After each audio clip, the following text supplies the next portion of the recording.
Hello, everybody. I'm Paul Beckwith.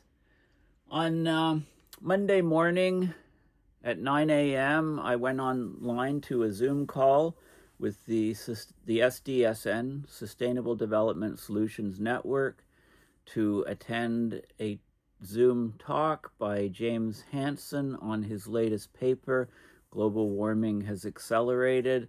Are the United Nations and the public well informed?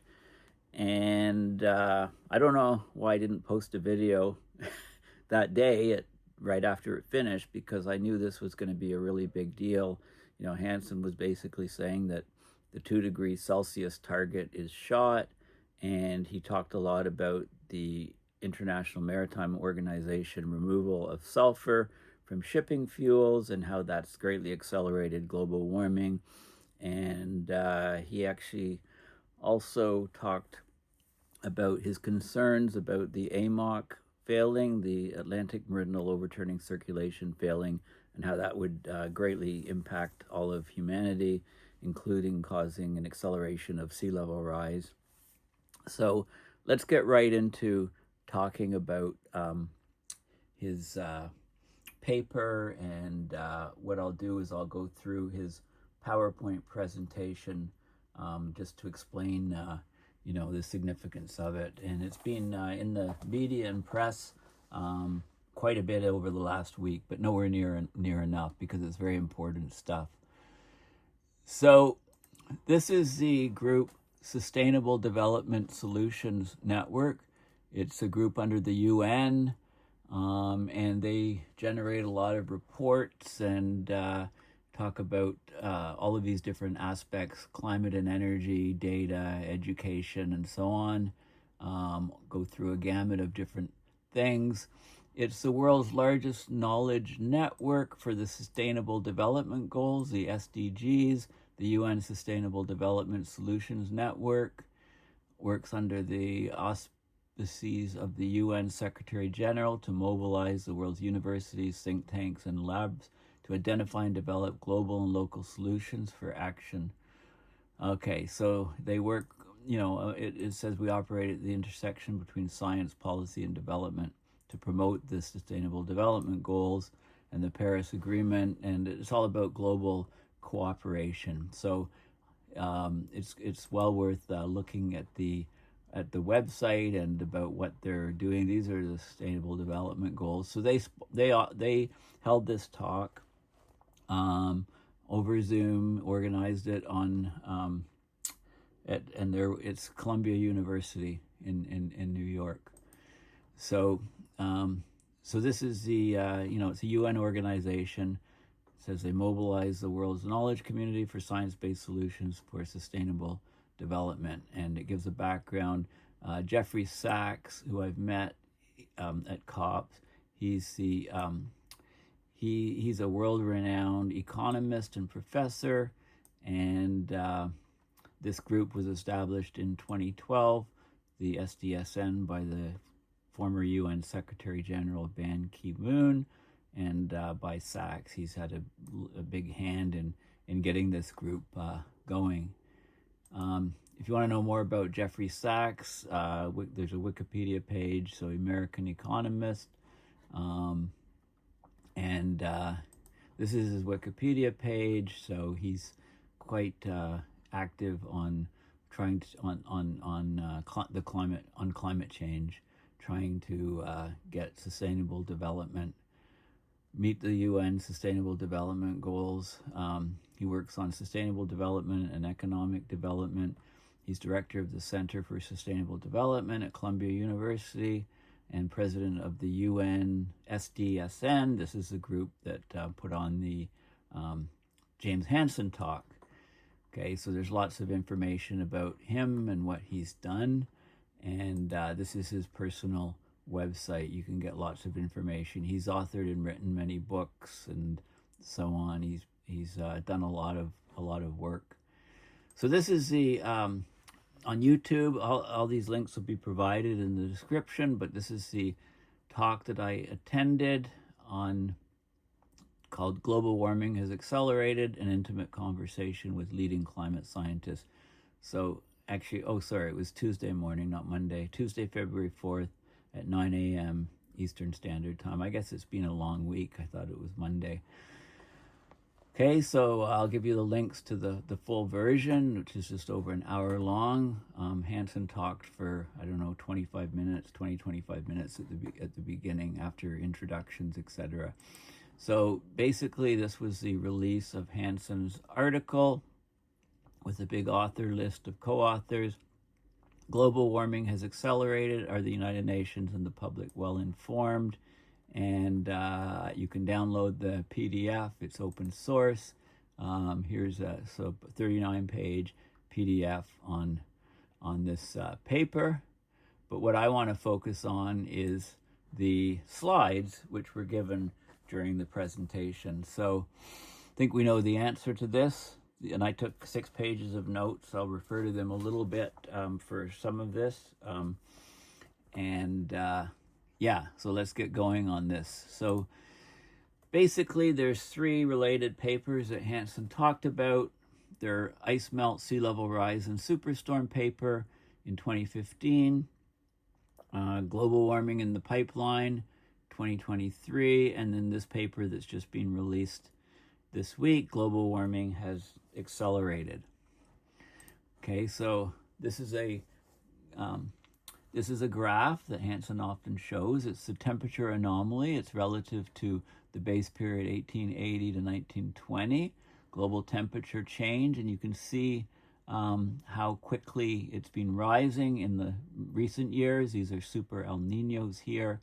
This slope here since 2010 is 0.36 degrees Celsius per decade, up from about 1970 to 2010, it was half that, 0.18 degrees Celsius per decade. So there's been a huge uptick since 2010. And you can see the peaks from the super El Niños. So we've had at least a doubling, and the last couple of years are here and here. We've been on a tear, and there was a weak El Nino. But there's other factors in play here, which Hansen has talked about many times as being due to the reduction of sulfur in the shipping fuel. So we'll have a look at more detail at that in this discussion. So this is greenhouse gas forcing and the IPCC estimated aerosol forcing. So the greenhouse gas forcing is the red line. This is from 1750 to present. And the IPCC aerosol forcing, which is estimated by their models, is the blue line. If you take the red minus the blue, right, the aerosols have the cooling effect, and this is the forcing in watts per square meter. So the aerosol effect is quite large. It's about 1.5 watts per square centimeter. Then if you do the subtraction, you get, this is the net forcing here. We're up to, this is close to 3 watts per square meter of forcing. The IPCC, of course, is the UN Intergovernmental Panel on Climate Change. Now, I like this chart because this is a sort of a metaphor for what humanity has done. In mythology, Faustus contemplates bargain with Mephistopheles, who offers him his present desire.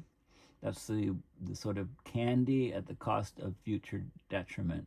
Much like the cooling benefit of aerosols, they extract a cost in taking out aerosols that cause short-term harm to human health. I mean, we're getting, something like 6 to 8 million people dying per year from aerosols. So that's not a good thing. So get rid of the aerosols, but the problem is they have resulted in reflecting sunlight, in acting as cloud condensation nuclei to low-level clouds, which block some sunlight and cause cooling. So getting rid of the aerosols means that you have accelerated warming. So this is the International Maritime Organization. You can go to their website. This is the sulfur limit on ship fuel. So they divided it into 2 different limitations. One is the open seas, that's less stringent, so more sulfur, and the other one is near coastlines.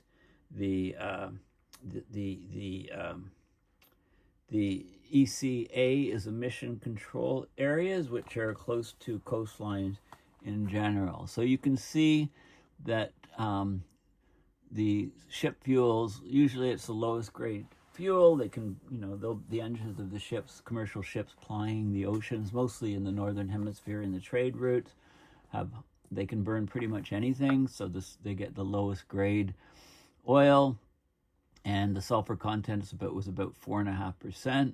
But then in 2012, January 1st, it was reduced from 4.5% to 3.5% by regulation. And it stayed that way until 1920, and then the regulations were tightened on January 1st, and it went from 3.5% down to 0.5%, an enormous jump. So the sulfur in these shipping fuels has been very low since 2020, and as Hansen shows, you get a huge acceleration of warming since then. If you look on the control area, the emission control areas near coastlines, etc., it was tighter. It was 1.5%, and then in 2010, in July 1st, 2010, it reduced from 1.5% down to 1%. And then again in 2015, it was tightened on January 1st from 1% down to 0.1%. So huge. 10 times drop here and a 7 times drop here. So sulfur in shipping fuels is much, much lower. Well, what has that done? Well, basically what we're seeing is that the Earth's albedo has been reduced significantly. Okay, so this is the Earth's albedo or reflectance, basically reflectivity. It's in percent. Seasonality is removed, so it's averaged over years. And you can see we're pushing, it's about 29.4% here, a reduction here. This is March 2000 to February 2010 mean is the red dotted dashed line. That's at 29.2%. And you can see that less and less sunlight is being reflected. The albedo is dropping. The Earth is becoming a darker place. Because it's darker, it absorbs more solar radiation, so the heating has greatly accelerated. So you can see this drop. This is a huge drop in reflectivity. So the Earth is much darker. It's absorbing more solar radiation, so its heating is greatly accelerated. You can see this is the percentage of the total sulfate in the air from shipping. And you can see that in these areas over the ocean, especially in the northern hemisphere, we had numbers. This was 60 to 70%, 70 to 80%, 80 to 90%, and even greater than 90% in some areas. And you can see these are the major shipping routes of the world, and so most of the sulfate in these regions was from shipping before the regulations came in. This is the zonal mean. So we've got latitude here, and we've got year 2000 to 2025. This is the absorbed solar radiation anomaly. Okay, so what we're seeing is that from 2020 onwards, coinciding to the reduction of sulfur, the extreme reduction of sulfur, we're getting more and more absorbed solar radiation because the Earth is darker. The albedo is lower, blacker surfaces absorb sunlight. So up in these latitude regions, this is 30 degrees, latitude north, 60, 45 somewhere in here. You can see that there's a lot more solar radiation being absorbed in these regions. A huge amount is being absorbed, much less is being reflected because of the Earth is darker. And also down here in this region and over here since just in the last few years. So this is, right here it picked up just in the last couple of years. So no wonder the Earth is heated so much in the last couple of years because of all these regions.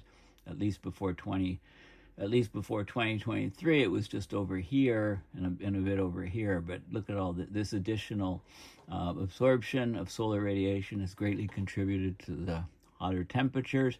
This is the zonal mean sea surface temperature anomaly, and again, this tracks the absorbed energy. When you get a lot more energy absorbed, you get warmer water, warmer sea surface temperatures. So you can see the signatures here, and you can see how in the last couple of years, all of this was added in.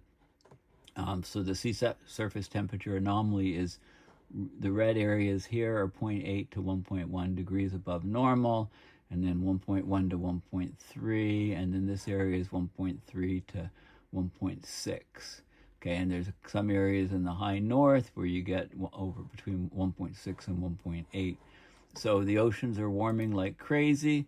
This is showing you from 1970 to today. You can see the global temperatures are, this is detrended temperatures. The global temperature is in the blue, and you can see how it shot up basically. This is the temperatures and the El Nino that's occurring, and these are when we get volcanoes, so you can get dips, slight dips, temporary dips because of the sulfur going up into the stratosphere. So you can see this is temperature and solar forcing, and this is temperature difference with the red curve shifted forward a bit for the lag, and you can see the Pinatubo eruption was here, but you can see the temperature difference has gone way up just in the last couple of years. Okay, and we'll go down to the next curve. So these are the inferred contributions to the reduced Earth albedo. So we know that the Earth albedo has reduced significantly. I showed you that earlier chart up here. Okay, this is the Earth albedo. It's significantly reduced. And so why is that happening? Well, the ship's aerosol forcing, the direct effect is 0.5 watts per square meter. There's less snow and ice at the poles because of the melting, and the snow cover in the northern hemisphere is lower, so this feedback is 0.15 watts per square meter. And the rest, the 1.05, 2/3 of it is the cloud feedback. So without the sulfur in the atmosphere, this is direct forcing, 0.5. Indirect forcing is the effect on clouds, this is double the direct. So the indirect effect of the aerosols is double the direct effect, 1.05 watts per square meter. If you add all these together, you get about 1.7 watts per square meter inferred more heating just due to reduced Earth reflectivity or albedo. So it's huge effect, a huge effect. Again, this was shown, this has already been shown, greenhouse gas forcing and the aerosol forcing. So greenhouse gas forcing, aerosols had a huge cooling effect. Now there's much fewer aerosols. We're getting an increasing forcing with the reduction of the aerosols. This shows you the paleo records going back 800,000 years, and you can see the different interglacial periods, the warm periods, the ice ages, the colder periods. You can see the Holocene here where we are. This is the peak of the last ice age, about 21,000 years ago. And then we have the Eemian warm period here. And this tells us a lot about how sensitive the climate is. So in Hansen's, in the most recent paper, the 1970 to 2010 aerosol forcing was 0.5 watts per square meter. That's jumped way up since then. It's showing the climate sensitivity for a doubling of CO2 is more like 4.5 plus or minus 1 degrees Celsius. Now, in the 2023 paper, we had a slightly higher number, 4.8 plus or minus 1.2. So slightly larger error bars with perhaps slightly higher climate sensitivity. The last glacial maximum, which is right over here, we were 7 degrees Celsius cooler. The surface albedo forcing 3.5 watts per square meter, the greenhouse gas forcing 2.25. So look, the surface albedo forcing changes is larger than the greenhouse gas forcing. So we've reduced the albedo so much that that's causing more warming than the actual, compared to the actual greenhouse gas forcings. This is why the Earth's temperature is taking off. So this is global temperature response to doubling CO2. This is a climate with a sensitivity. Now, the numbers the IPCC has for climate sensitivity is about 3. But Hansen showed that it's much, much higher. This is so you can plot the global temperature change with a 4.5 degree sensitivity, 3.4 and 2.6, and you can see, you know, how the curves go. So basically, we're pushing up against very dangerous thresholds. What Hansen calls the point of no return is an AMOC shutdown and large sea level rise. So in the paper 2015, Ice Melt, Sea Level Rise, and Superstorms, there's evidence given that 2 Celsius of global warming is highly dangerous. And in the AMOC shutdown occurred in by mid-century, by 2050, in climate model simulations driven by ice melt, causing freshwater injection into the North Atlantic and a business as usual increase of greenhouse gases. Now, the IPCC, they rejected this, and so did the CMIP6 models. They said that the modeling study in 2015 by Hansen et al. Used much larger and, in their view, unrealistic Northern Hemisphere freshwater forcing. Well, Hansen has just showed that the freshwater forcing that actually occurs is double the numbers that they used previously. So the risk of AMOC collapsing is much, much worse. So this is the observations from 2005 to 2014. So Greenland's throwing off 330 gigatons per year of freshwater injection into the North Atlantic. Nearby glaciers, 75 gigatons per year. The shrinking ice shelves, 50 gigatons per year.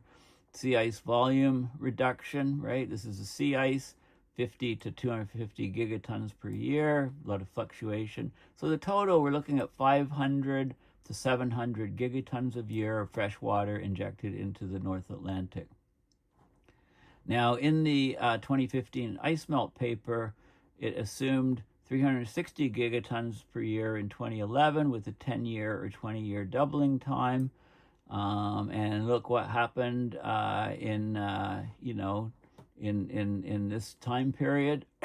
We're getting 705 gigatons, so it's double already in a short period of time. So basically, the ice melt paper was underestimating freshwater injection. It was rejected again by the IPCC and the CMIP6 model, saying that it was too high. So they're modeling, the numbers they use for freshwater injection in this paper is much smaller than the observed reality by about a half. This is Greenland and Antarctic ice mass change rate per year, and you can see the trends over time. You can see there's a lot of fluctuation. It's measured by the GRACE anomaly satellites, but one of the concerns is that the GRACE anomaly satellites, they don't distinguish between ice and snow. So because we're getting huge warming over Greenland, for example, we're getting a lot more snowfall, and that means these numbers are higher. These aren't representing ice, it's representing ice plus snow. So that could be throwing the numbers off. And this was for Antarctica here. This is the Arctic sea ice volume from the Polar Science Center. The anomaly trend, it's about dropping 2,900 cubic kilometers per decade is the drop. This is data up to the end of 2024. You can see the trend down. If you look at the last few number of years, you could argue that it hasn't changed that much. So it's kind of stopped, but it's going down. Look at the overall trend. So what now? Arctic ice melt. Basically, we've had a current leap of global temperature to 1.5 degrees Celsius, right? I talked about all the numbers for 2024. and 2024 warmest, 2023 second warmest, and 2025 probably something like the third warmest. Hansen's saying we're likely to rise to +2 Celsius within 15 years.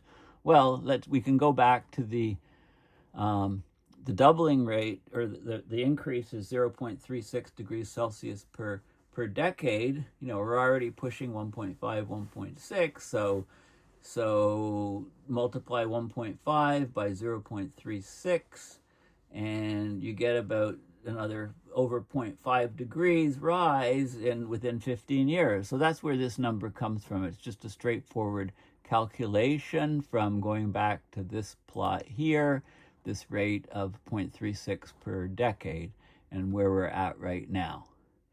Okay, so that's the bottom line. Basically, Hansen's saying, we're not going to keep it to within 2 even. I mean, we're going to be there, within 15 years. I would argue probably within 10 years or less. The largest increases of sea surface temperature, absorbed solar radiation, and the energy imbalance, they're all in the North Atlantic and the North Pacific regions, where all of the commercial ships are buying with less sulfur in their shipping fuels. The Earth's total energy imbalance, so EEI, the very important feature, Earth energy imbalance, it's nearly doubled in the past decade. So we're rocketing up to a much warmer world. This is some ocean zonal mean temperature changes comparing 2001 to 2020 to 1881 to 2000. You can see the temperature difference at different latitudes. You can see how the warming is extending down several kilometers deep. There's an overall level warming throughout the entire ocean depths. That's the yellow. And then there's areas near the surface at certain latitudes that are much, much warmer. And this is a model, and these are a couple different models. Actually, A is observed, and B is the model. So this is observed from Argo floats, etc., the autonomous floats in the ocean. This is a temperature difference in the model, and you can see, how severe the warming is in the ocean. Why is this happening? Well, it's all of the greenhouse gases. We can't seem to get ourselves off fossil fuels. So, Hansen points out that 1 gallon of gasoline, I guess he's talking about U.S. gallon versus the British imperial gallon. They're different. Canadian gallon uses the imperial British system, but the U.S. gallon, 1 gallon, has the energy equivalent of 400 hours of work by a healthy adult. So, of course, fossil fuels have been vital for giving us technologies and the life that we have, and we're completely addicted and hooked on them. We can't get off of them. So this is the forcing in watts per square meter per year from 1950 to now, and then projections, and you can see this is the CO2 rise, methane, very powerful greenhouse gas, nitrous oxide and then these are other short-lived different gases, and ozone, O3. You can see, RCP 8.5 has us going there. The gap from where we are, where we would need to be, is huge.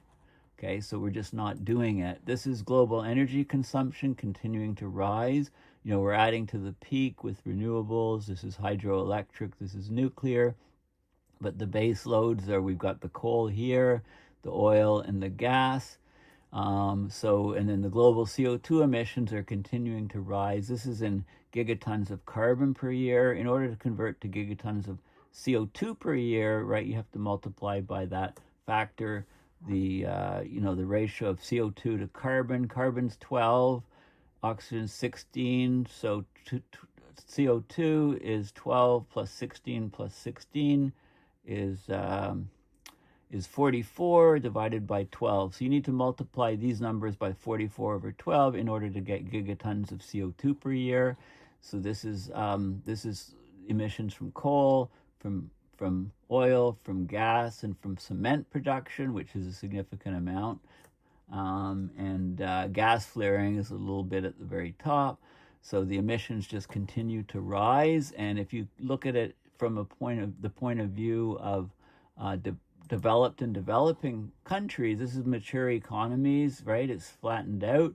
This is emerging economies. And again, this comes back to these emerging economies are vitally relying on fossil fuels because it's the highest energy density, and 1 gallon of gasoline is 400 hours of labor for manual labor for a person. So of course they're continuing to use it. If you look at the carbon intensity, this is the megatons of carbon emitted per megatons of oil equivalent, MTO, and you can see that we've only gone from 0.8 to 0.7, so things are a bit more efficient, but the drop is very small. If we were all like Sweden, the drop is much, much larger. Sweden's built 10 nuclear plants, and they've electrified their heating system and their car system and so on, and they're still, they've greatly reduced. They started lower, but, the world is still going to be burning lots of fossil fuels. So what does Hansen recommend? Well, he's talked about the carbon fee and 100% dividend, where you collect a fee at the mines, the oil where the oil comes out of the ground, etc., at ports of entry into countries. It covers all oil, gas, coal, no leakage, no exceptions, and then all that money collected is a dividend, equal shares to all legal residents. The effect is progressive. Low-income people gain a lot more, so most people in the society gain. The merits are it's transparent, the public can understand and support it, it's market-based, it stimulates the economy and innovation. And then he talks about some of the college student, government presidents representing more than 4 million students in all 50 states. They supported the carbon fee and dividend, and then it went from the colleges to high schoolers. So there was a lot of support for this sort of thing, right? And then Hansen talks about the Marshall Plan to rebuild Europe after World War II, Truman.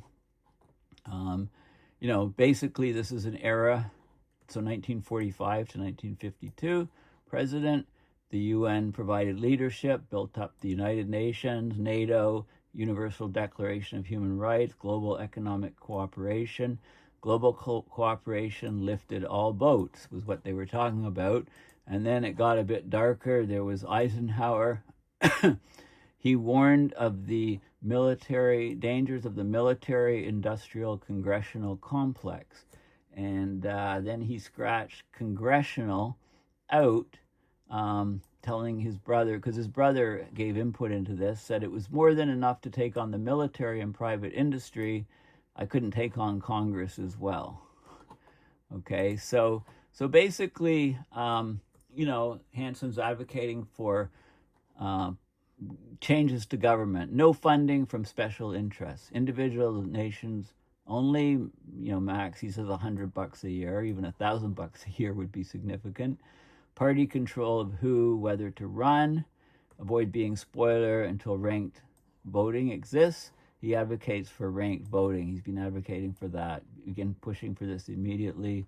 Carbon fee and 100% dividend, and renew civilian control over war making. Congress needs to uphold its constitutional duty. Okay, so all of these things are in Hansen's talk and paper. I highly recommend that you go and watch the whole talk.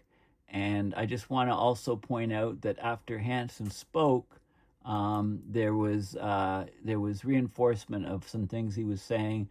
There was a talk, Ship Aerosol Forcing, Climate Feedbacks and Climate Sensitivity by Pushker Kharecha, a climate scientist at Columbia. And he was one of the co-authors on the paper, so he emphasized that basically the reduction of the Earth albedo by 0.5% in recent years. You can look at it; it's gone down. It was 29.3 down to 28.7 or something. 28.7. A reduction of at least 0.5%. not in absolute terms, that's equivalent to over 1.5 watts per square meter increase in absorbed solar energy. That's like 35 times the annual world energy use. I mean, it's just phenomenal. The Earth is so sensitive to the albedo, right? I mean, so in order to quickly stabilize planet temperature, it's obvious that we need things like solar aerosol injection into the stratosphere. We talked, SRM was talked about, but not in a lot of great detail. But that's what needs to be done. I mean, look at the absorbed solar energy is partitioned. The ship aerosol forcing was about 1/3. The other 2/3 were climate feedbacks, the responses to climate change, with snow and ice loss causing darkening. But the big, huge thing is the clouds, the cloud feedbacks. And so he emphasizes, this is showing some of the great reductions of the sulfur in the shipping fuels. So this is global SO2 emissions, sulfur dioxide, from all fuels, from shipping, and from China and India. And you can see the huge reductions here. So shipping dominates the emissions. Massive emission reductions happened in 2020, right? 2020. When you reduce sulfur, when sulfur is low, we have pristine ocean air, and you put a bit of sulfur in, it has a huge climate effect. If you put sulfur into polluted air that already has sulfur, the effect is much smaller. Okay, so the biggest component is the amplifying cloud feedback, the reduction of clouds. And he showed, there's more data here showing the forcing from aerosols, the equilibrium climate sensitivity, and so on. And then there were a couple other speakers. This was aerosol effects on climate over time.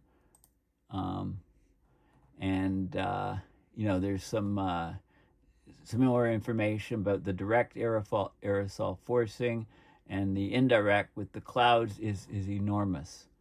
So there are a couple slides on that. This is the basically, there is a saturation effect. The aerosols provide cloud condensation nuclei that impacts cloud formation, and more aerosols don't always lead to more clouds because there are some saturation effects.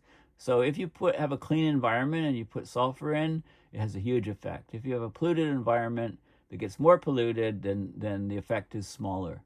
And there was a plot here. This is cloud droplet number, the observed trend over the past 20 years. So reduction, look at the reduction of cloud droplet number.